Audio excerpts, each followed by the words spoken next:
And the topic that we are going to discuss is all about statistics and computer tools for analyzing of assessment data. First, let's talk about statistics. Sa pagkadungog pa lang nyo daan sa kaninga topic is dili na siya bago para sa inyo. It's because way back sa ato ang high school days kay ato na ni siya nga nasugatan nga topic. So when we say statistics, it is concerned with the organization, analysis, and interpretation of test scores and other numerical data. Statistical techniques help teachers to analyze and describe results of measurements obtained in their own classrooms, understand the statistics used in test manuals, research reports, and interpret the various types of derived scores used in assessment. Meaning, statistics is all about data, collecting data. Where in the classroom, it really helps for the teachers to organize and analyze like sa pagkuha sa mean, median, and mode. And talking about mean, median, and mode, ato na siyang mahibawan sa mga next reporters. And with the help of statistics, it's easy for the teachers sa pag-compute sa scores sa mga students. Next, let's talk about descriptive and inferential statistics. Descriptive statistics, where is the term given to the analysis of data that helps describe or show or summarize data in a meaningful way. So, in descriptive statistics, you can use bar graph or histogram. So the difference between the two is, as what you see in the picture, bar graph, lahi siya, wa siya nagsikit, and then the histogram is gatapad siya. Sa histogram is makita jud nimo ang na ni saka or ni ubos ang kana nga data which dili siya kaayo klaro sa bar graph. Okay. Next, you can also use the skewed data nga makita nimo nga it's either the data is skewed to the right or the data is skewed to the left. So another one, you can use pie graph. Pie graph is used to break down two categories in a percentage. So in a percentage, like magamit kag percentage di ay rather. Okay. So another is measure of central tendency. So magamit sa nimo ni siya to show your summarized data by kanang mean. So sa maning mean, there are two types of mean, which is the population mean and the sample mean. So di lang kay nako siya i-discuss, no? Kay na nag-discuss ani. And then the mode. So unsa maning mode is the number that occurred the most often in your data set. So kanang mga gibalik-balik nga number. And then the third is the median. Median is the number in the middle. So dapat kaning imong data is naka ascending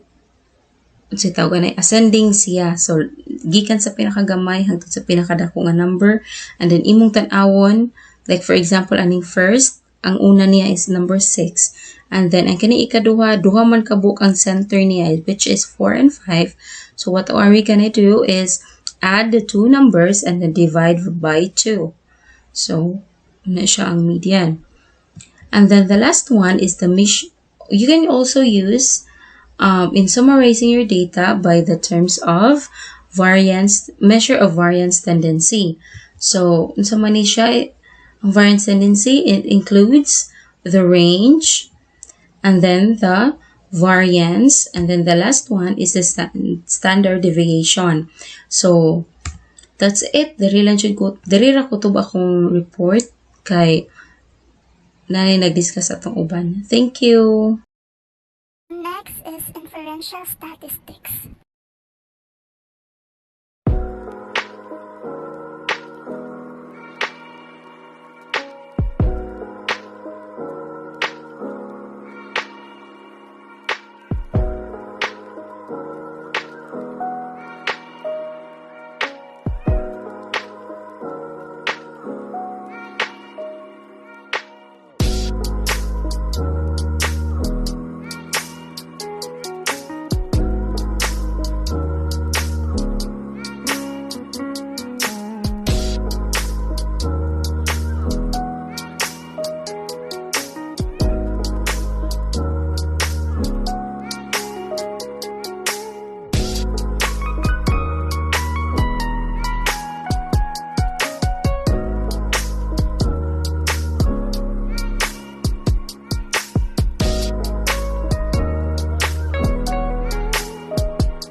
Okay, since you already know the meaning of mean, now I'll be the one to teach you on how to calculate the mean using the formula.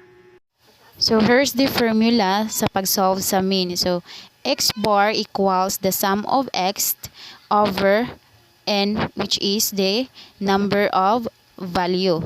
For example, calculate the mean from the following data: 3, 13, 11, 15, 5, 4, 2, 3, 2. So, in order to calculate the mean, so we need to use and follow the formula. So, the formula is x bar equals the sum of x over n, which is number of value, then equals, so ang sum of x na to diri kay mao ni siya nga number, kani nga set of numbers.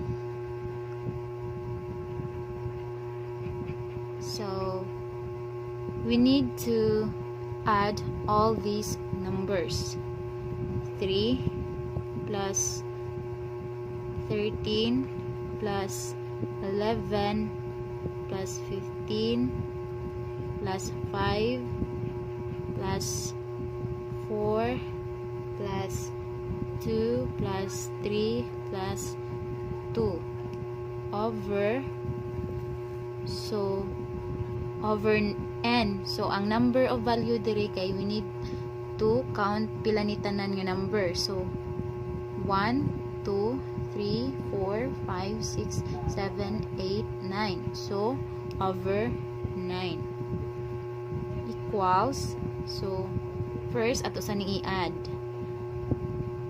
3 plus 13 plus 11 plus 15 plus 5 plus 4 plus 2 plus 3 plus 2 equals 58.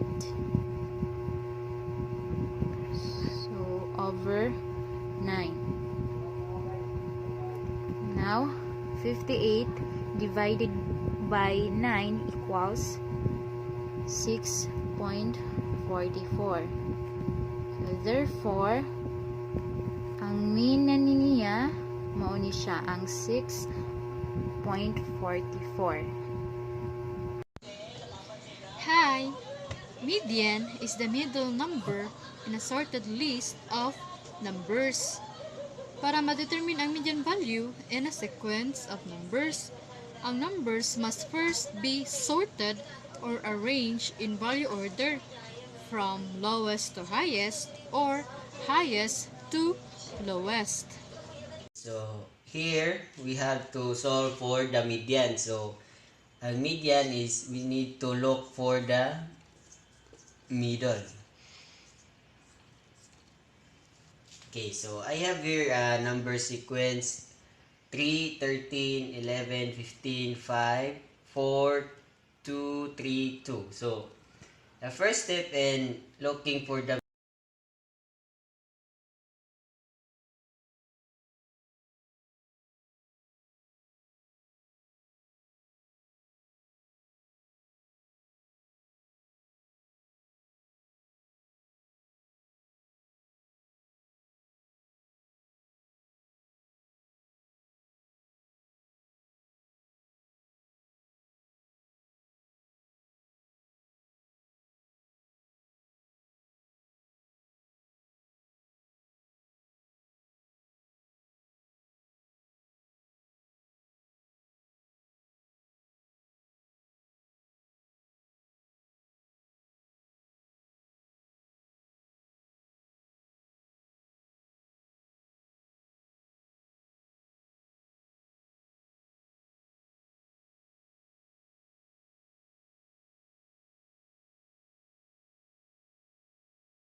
So, good evening everyone. So, our topic for today is about of mode.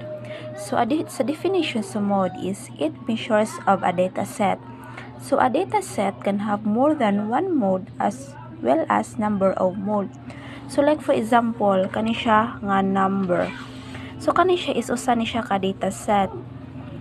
So, sa usa ka data set naa siya mode. So, example mao ni siya ang 222 and 666. So, sa ka data set is dili ra sad kini siya nga isa ra ka mode. It depends na siya sa usa ka data set na ay duha, na ay tulo, or na ay upat. And that's all. Thank you. Good morning, everyone. So when we say mode, it refers to the numbers that occurs most frequent in the data. So here's an example. So in this data, 2, 2, 3, 3, 4, 5, 11, 13, and 15. So the mode there is 2 and 3. Since 2 and 3 appears the maximum number of times in a data. So another example.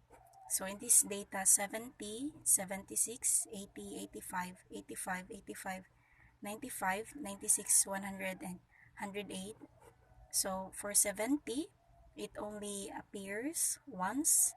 76 also, 80, and for 85, it occurs 3 times, and 95 once, 96, 100, and 108. Therefore, the mode in this data is 85, since 85 appears 3 times in this data. So this is how you get the mode of the ungrouped data. There are 3 measures of variability. The first one is range. Okay, so now, unsa man ginaang range? Okay, ato ang ilailahon kung unsa man ginaang range, unsay dapat i-minus or subtract. Okay, so range, it is most readily calculated index of distribution's variability. And also, it is calculated by subtracting to lowest score from the highest score. So, understandable ra kayo. And also, it is the simplicity of the range computation. It's just the only 2 scores involved in this computation. In other words, it is the difference between the least and the greatest number of the set. Okay, from the word itself, difference, so, nadyo'y subtraction nga mahitabo. Meaning, atong i-minus ang lowest data value into the greatest data value. Greatest data value to lowest data value. So, para makabalota unsa ang range data ana. So now, tagaan ta mo one of the examples of range. Okay, para mas makat-on pa mo niya, one of my members i-expound niya unsa man ginaang range, and tagaan mo different examples of range unya. So karon maghatag ra kog isa ka example. So we have here 1, 2, 5, 7, 8, 19, and 22. Okay, we have 7 numbers data. Okay, now naka-arrange na ni siya to lowest from greatest to smallest. So since naka-arrange na ni siya kani nga given nga akong gihatag ninyo, so no need for that. Okay, so as you can see, our lowest is 1, diba? And our highest is 22. Here, 22. Ayan. And so, diba atong i-minus ang lowest data value into the greatest data value, or greatest data value to lowest data value. Okay. 22 minus 1 is equal to 21. Okay. Mao ni ang given data value nato, mao ni ang range. Sabi mao ni ang answer nato. Mao ni ang range. Sabtan ra? Yun. Para makuha ang range, una natong pangitaon ang lowest score. So tanawon nimo diha sa given, 45, 65, 12, 34, 22, 56, 78, 90. Ang ilang lowest score is ang 12. So, atong ibutang ang 12. Then, sunod pangitaon ang highest score. So, unsa man itong pinaka-highest atong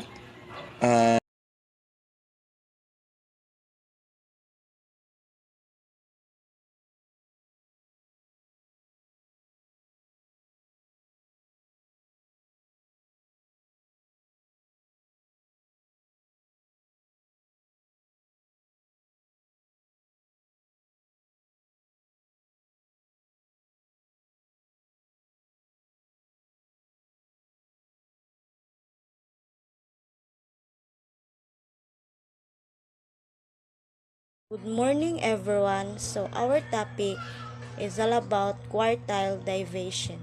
The quartile division is the dispersion in the middle of the data where 8 define the spread of the data.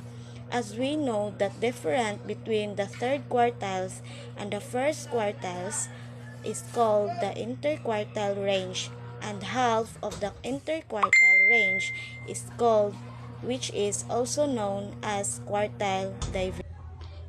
Find the quartile division of following set of data. So here the example of quartile division. So 19, 12, 16, 0, 14, 9, 6, 1, 12, 13, 10, 19, 7, 5, 8. So first is arrange na to ang data in ascending order. So mag-start ta sa 0.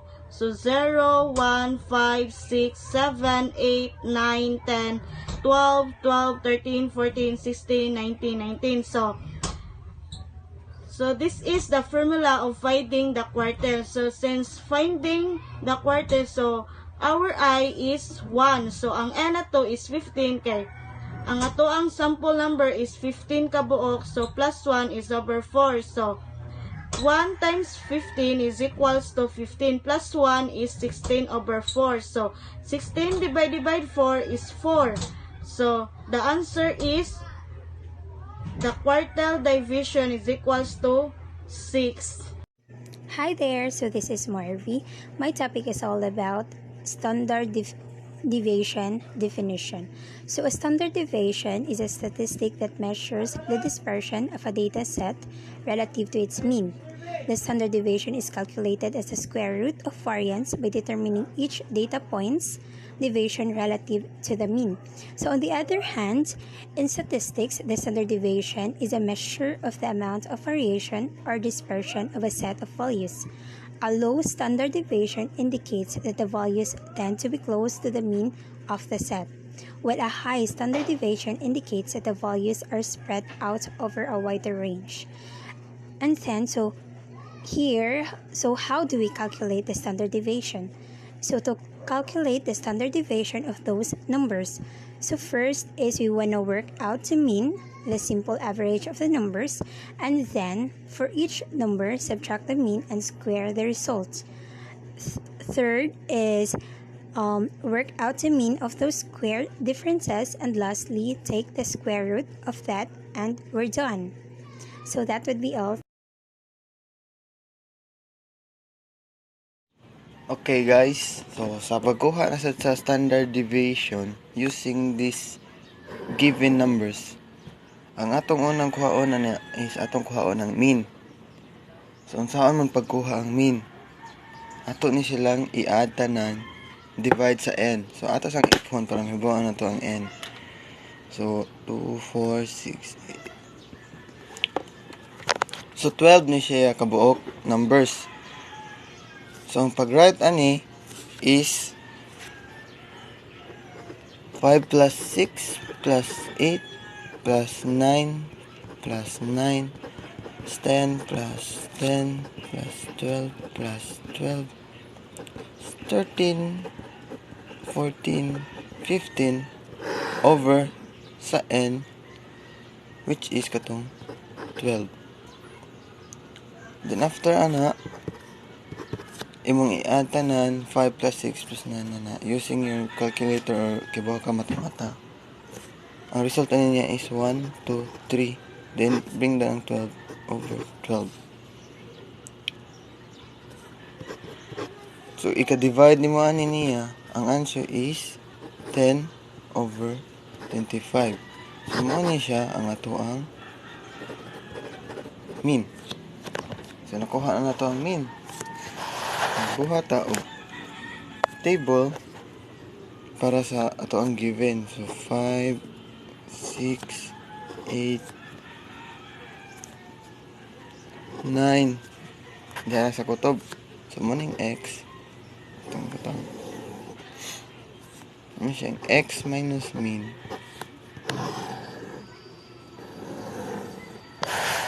Napo diri ang x minus mean squared. So, saan may pagkuha ang x minus mean? So, kani siya? 5. Atong ibutang diri ha. So, 5 minus 10.25. So, ang answer na niya, ano sa man? Mahimo siyang negative 5.25.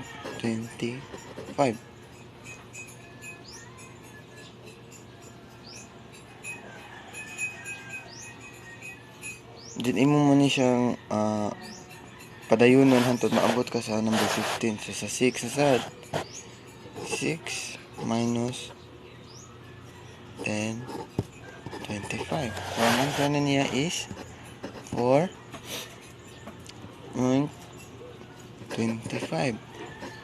Diba? So on and so forth. Kung nakakuha sad nga ri is imo ra ni ang kani siya na value kani siya imo ra ni siyang squared. Mo siya og negative 5.25 times negative 5.25. Ang iyang answer is 27.56.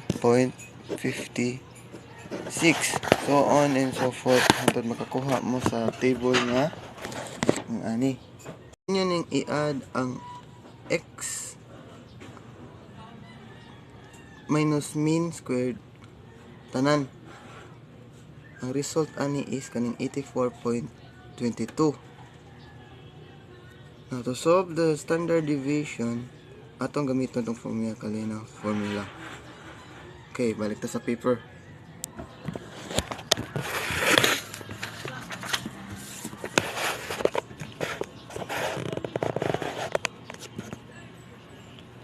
So SD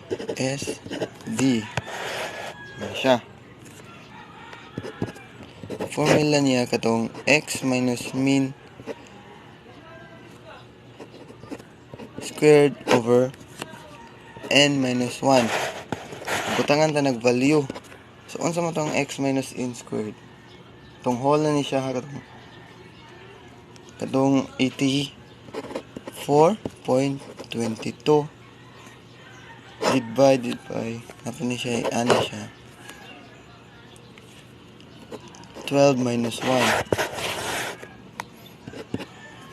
So first atong buhaton i-divide siya nato siya. So kani siya ang result na niya kay 12 minus 1 mahimo na siyang 11. So, atong i-divide mahimo siyang square root of 7.65. Then imo nang i-solve siya ang SD mahimo siyang 2.76. So mo ni siyang standard deviation sa given numbers niya.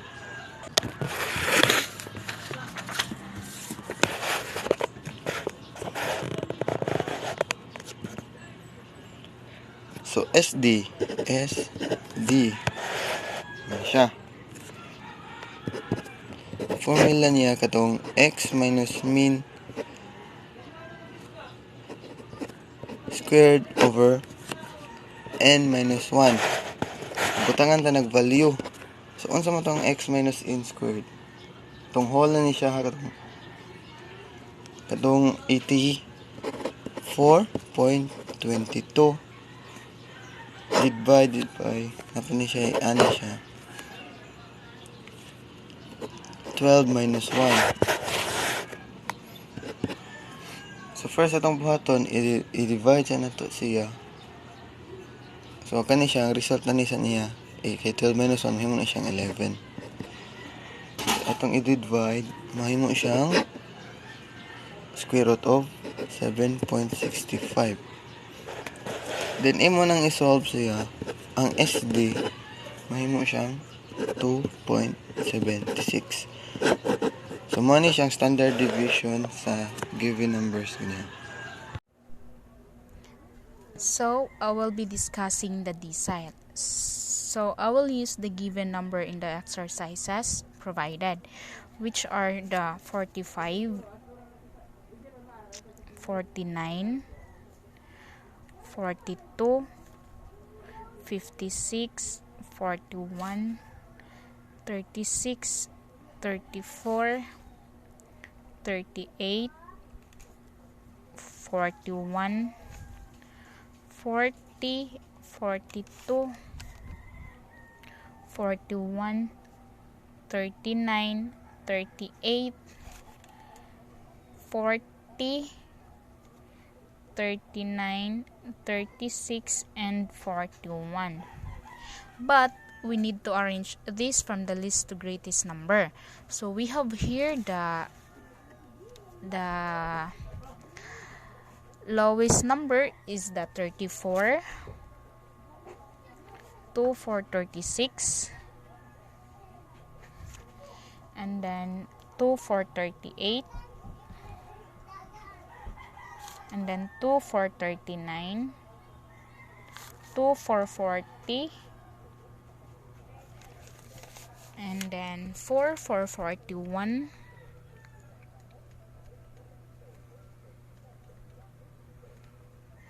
and 2 for 42, and 1 for 45, 49, and 56. So the decile formula is di is equals I open parenthesis n plus 1 close parenthesis th over 10. So, ang sa given kay ang gipangita is ang D5. D5 ang gipangita. So, ang I kay ato na siyang ilisan og 5. Ang N is magkaunta kung pila ka numbers. 1, 2, 3, 4, 5, 6, 7, 8, 9, 10, 11, 12, 13, 14, 15, 16, 17, 18. So, 18 ka numbers. Ang N is 18. So, nahatag na tanan. So, the purpose of TH is the item. So, since nahatag naman siya, ang D, kay ang I, ato amang ilisan og 5. So, D5 is equals 5, open parenthesis, N, since ang N, kay 18 man siya, 18 plus 1, close parenthesis, raised to the power of TH over 10. So, ato ang next buhaton is 5, open parenthesis, 18 plus 1 is equals 19, close parenthesis, raised to the power of th over 10. So, ato ang next buhaton is ato ang i-multiply ang 5 times 19. So, 5 times 19 is equals 95, raised to the power of th over 10. So, atoan na sang next buhaton is ato ang i-multiply ang 95 sa 10. Aw ato ang i-divide ang 95 sa 10. So, 95 divided by 10 is equals 9.5. 9.5 th. So, since 9 man, so pangitaw na to ang ika-9. There is a number nga gihatag. Counta og ika-9. 1, 2, 3, 4, 5, 6, 7, 8, 9. So, ang ika-9 is ang 40. So, napaman siya 0.5. So, ang ato ang buhaton is adto sa sunod sa 9, which is ang ika-10. So, ang ika-10 is ang 40. So, ang ato ang buhaton na sad is ato ang isuwat ang 40, ang ika-9, ato ang i-add sa 0.5 nga ika-tenth. Instead is 0.5 ato ang i-plus. And then open parenthesis, ato ang isuwat ang ika-tenth which is ang 41, atong i-minus sa ika-9 which is 40. So ato ang buhaton is atong i-add ang 40 plus 0.5. 40 plus 0.5 is equals 40.5. Open parenthesis, 41 minus 40, close parenthesis. So next natong buhaton is atong i-copy ang 40.5, and then ato ang buhaton is atong i-minus ang 41 minus 40 is equals 1. So ato ang buhaton is ato na sang i-multiply ang 40.5 times 1. So 40.5 times 1 is equals 40.5. So ato ang D5 is 40.5. So naasad ko'y lain nga pamaagi. Since ato ang ika-9 is 40 og ato ang ika-10 is 41, so atong buhaton is ang atong ika-9 is 40, atong i-add sa ika-10 nga 41. So 40 plus 41 is equals 81. Ato ang buhaton is i-divide na nato siya into 2, and then ang 81 divided by 2 is equals 40.5. So ang D5 is 40.5. And this is Jenizel Gabotero. Good morning everyone. Karon is mag-discuss ta about sa quartile. So mao ni ang mga given numbers which is 5, 6, 9, 10, 15, 10, 14, 12, 10, 13, 9, 8, 10, and 12. So ato i-arrange into lowest number into greatest number.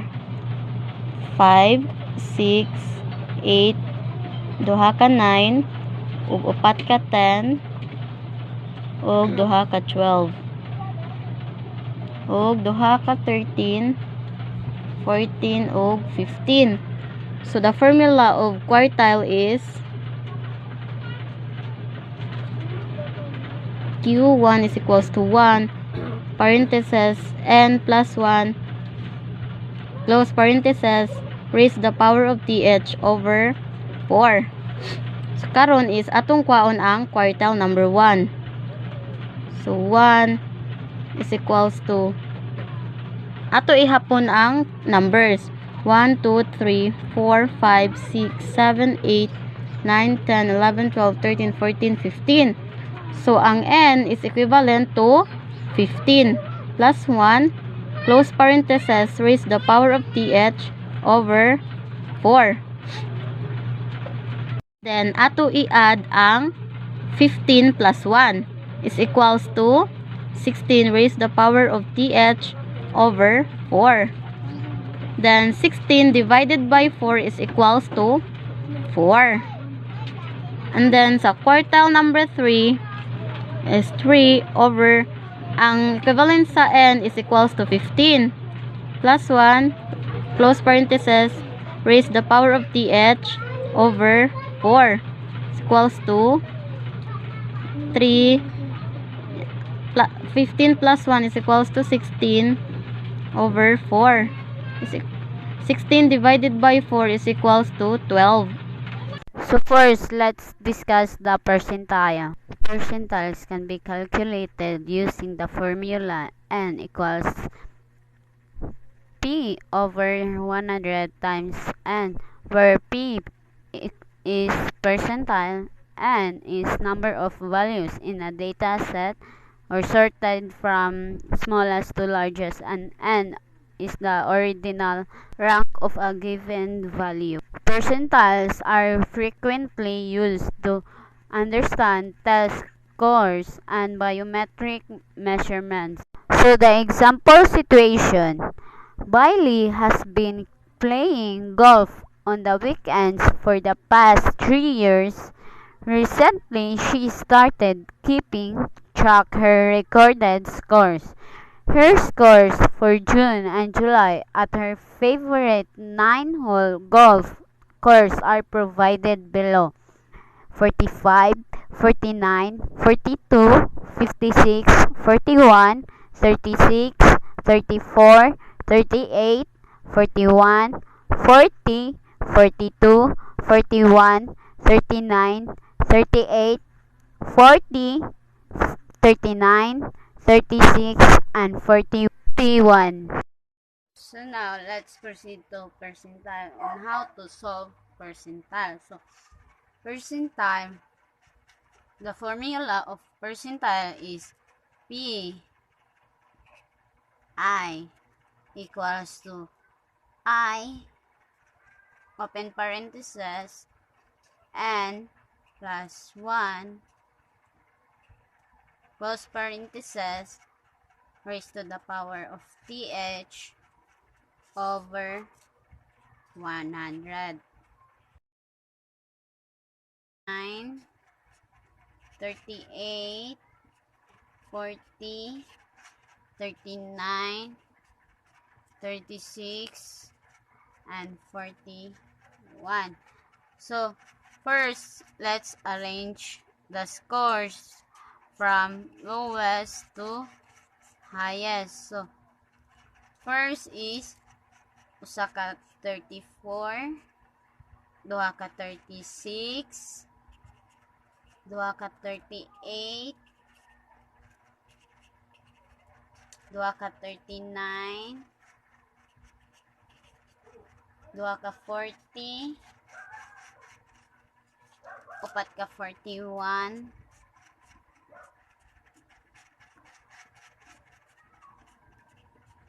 duha ka 42, usa ka 45, usa ka 49, og usa ka 56. So, humana na to arrange. So, let's find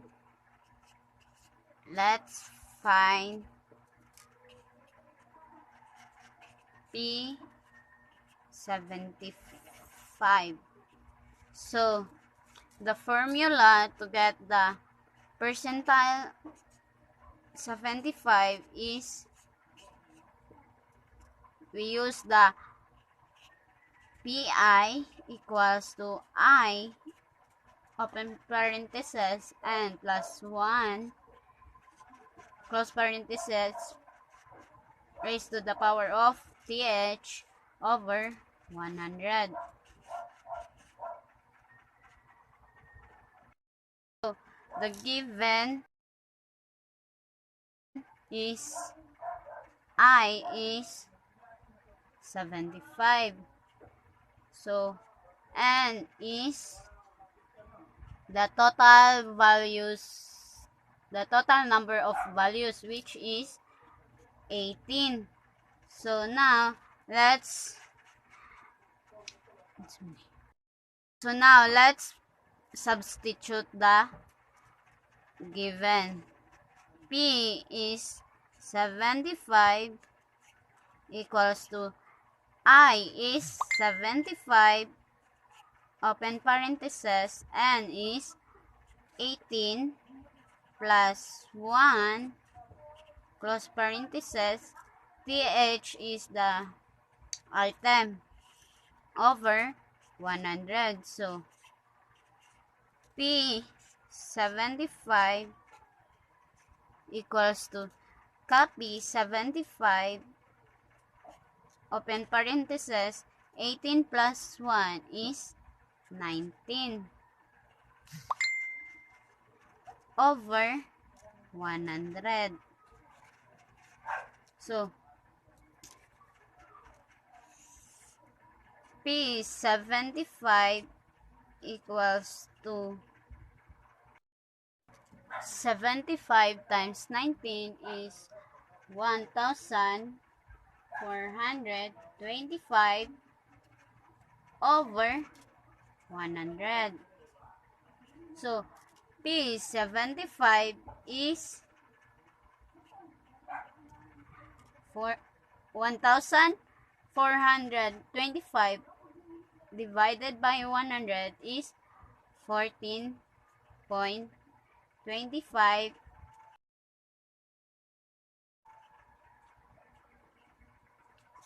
cent. So, ang place sa P75 kay 14.25. So, let's find the number o kung unsa ang naa sa 14.25. So, ang naa sa 14.25 kay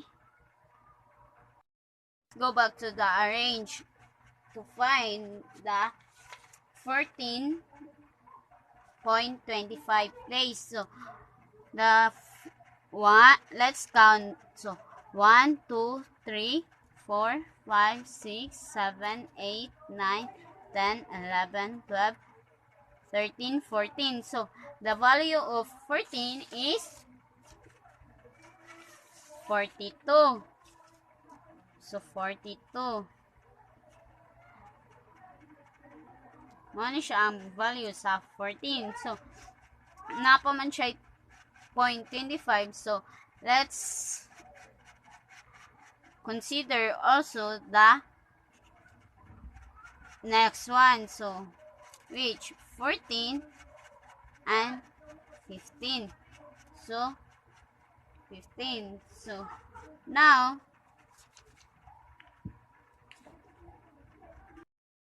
kabaw na to sa kwan. So, 42 plus 0.25 open parenthesis dayon 42 minus 42 close parenthesis. So, ato na ikuan. So, 42 plus 0.25 is 42.25. So, ang kaning nasa parenthesis is i-cancel na kay 42 minus 42 is 0. So, the value of the 14.25 place is 42.25. So, therefore, the percentile 75 is in the 14.25 place, which is the 42.25.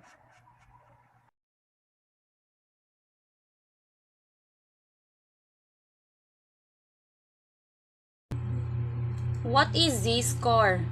Z-score is numerical measurement that describes a value's relationship to the mean of group of values.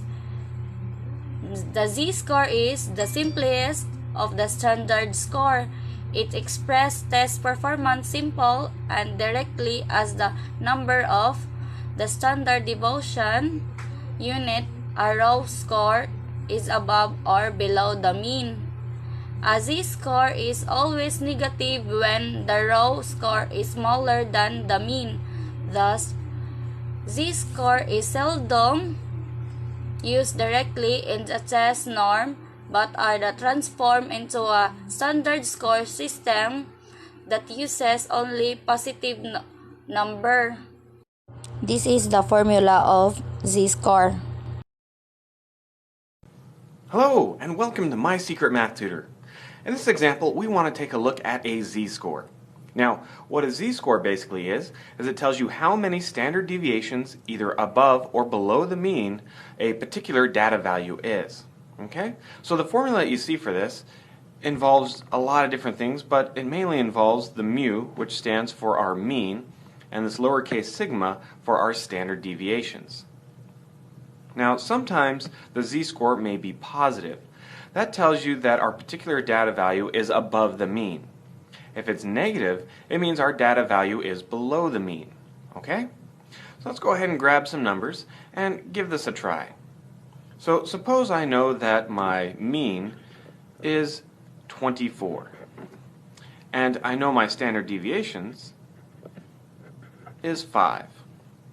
So I might be curious, alright, what is the z-score for a value of, say, 20?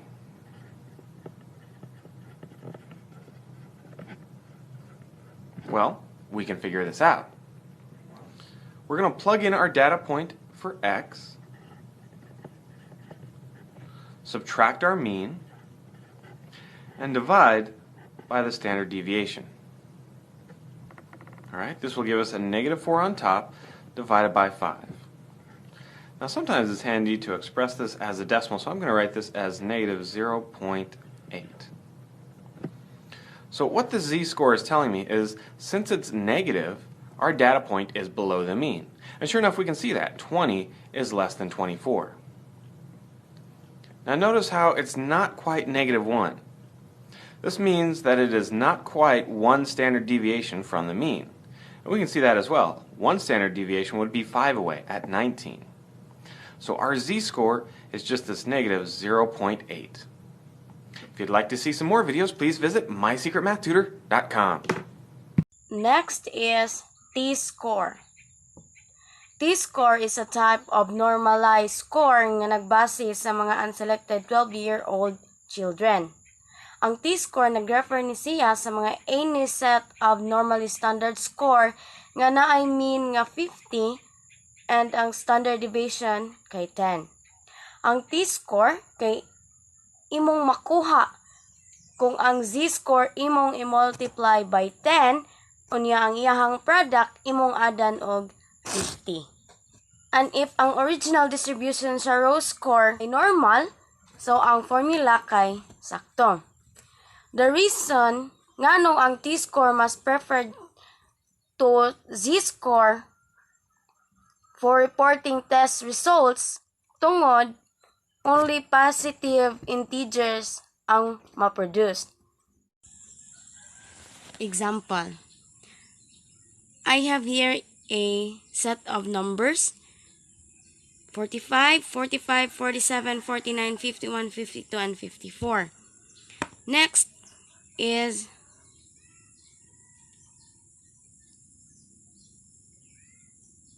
kuhaon na to ang x minus sa mean.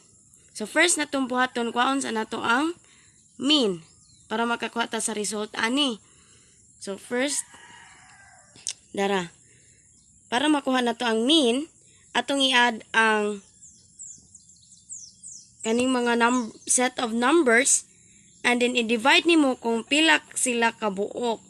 For example, 45, 45, 47, 49, 51, 52 plus 54 equals 343.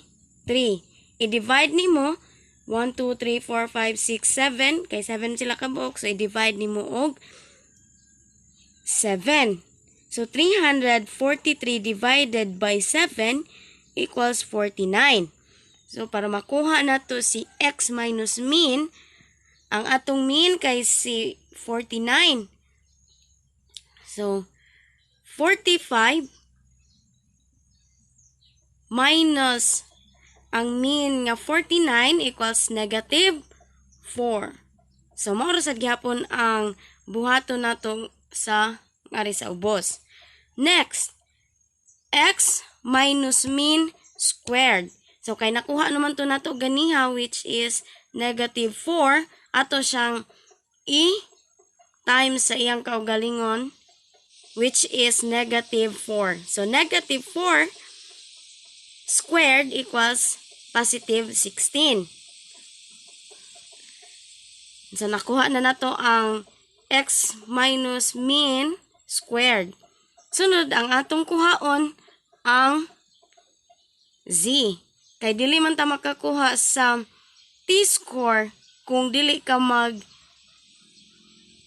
nimo kuhaon daan ang z-score. So, to get the z-score, unahon na to kuha si standard deviation. Pagkuha sa standard deviation, ang gamito na to kay si x minus mean squared divided by n minus 1. So, nakuha naman to, sa pagkuha aning x minus mean squared kay akong gi-add sila tanan. Si 16, 16, 4, 0, 4, 9, og 25. So, pag i-add na ko sila tanan, ang result kay 74. Sunod, n minus 1. Ang n minus 1, kaning n kay number ni siya sa katong mga set of data nga imong butang kani sila. So, 7 sila kabuok, minus sa nimo og 1. So, first is square root of 74 divided by 6. So, first, akong gibuhat, gi-copy na ko si square root, gi-divide na ko daan si 74 divided by 6. Ang result, 12.33. So, ato pag yun siyang kuhaan og square root. Ang answer kay 3.51. 3.51. Mauna na siya ang atong standard deviation. So, sunod na itong buhaton, kaya na naman tayong standard deviation, magkuha na ta sa z-score. Sa pagkuha sa z-score, mauna ang formula. X minus mean divided by standard deviation. So, nakuha naman to nato si x minus mean ganiha, which is the negative 4. Atong i-divide sa standard deviation nato ganiha nga 3.51. The result is negative 0.14. Next, kay nakuha naman nato si z score, ari na sa tani score. Sa pagkuha ni ni t-score, mao ni siya ang formula. Z times 10 plus 50. Nganong naa may 10 o 50? Kay kaning sa t-score, given na ni siya daan ang 10 nga standard deviation o ang 50 nga mean. So, first is, kay nakuha naman to nato si z-score. So, ibutan na to dire negative 1.14 times 10 nga standard deviation plus 50. So, unahon na to kuha ang result sa gisud og parenthesis. So, negative 1.14 times 10 equals a negative 11.4. Then, copy the plus and the 50. Sunod, 11.4 plus 50 equals 61.4. Mauna na siya ang atong t-score. Ang formula nga imong gamiton, the rest ani, same ra jud siya ang pamaagi. That's all, and thank you. Good day everyone. Today we will talk about ST9. What is the ST9 score? ST9 can be called a standard 9. Score is a way to scale scores on a 9-point scale. It can be used to convert any test score to a single-digit score. You can think of these scores as a bell curve. So later on, I will show you an example of bell curve that has been sliced up into 9 pieces. These pieces are numbered 1 to 9, starting at the left-hand section. However, where a standard normal distribution has a mean of 0 and a standard deviation of 1. ST9s have a mean of 5 and a standard deviation of 2. I will show you an example. This is a bell curve example, as we can see it here. In the left side, we can see the percentile. And here, the series of the percent. And next example is, ST9 is defined descriptively with percent of scores. 5 average 1, 2, 3, 4, 5, 6, 7, 8, and 9.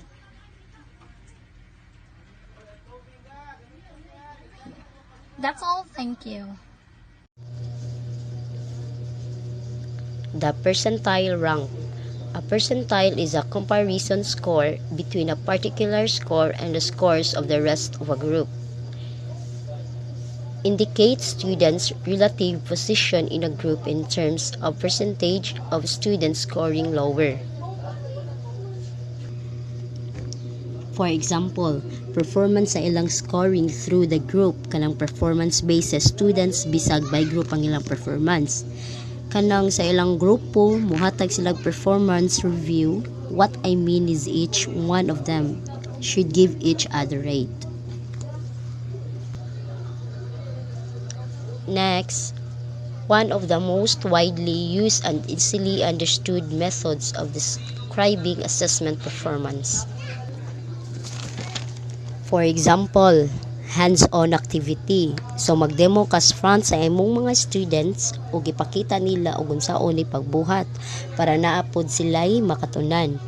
Instead of simply listening to a teacher or instructor lecture about a given subject, the students engages with the subject matter to solve a problem or create something.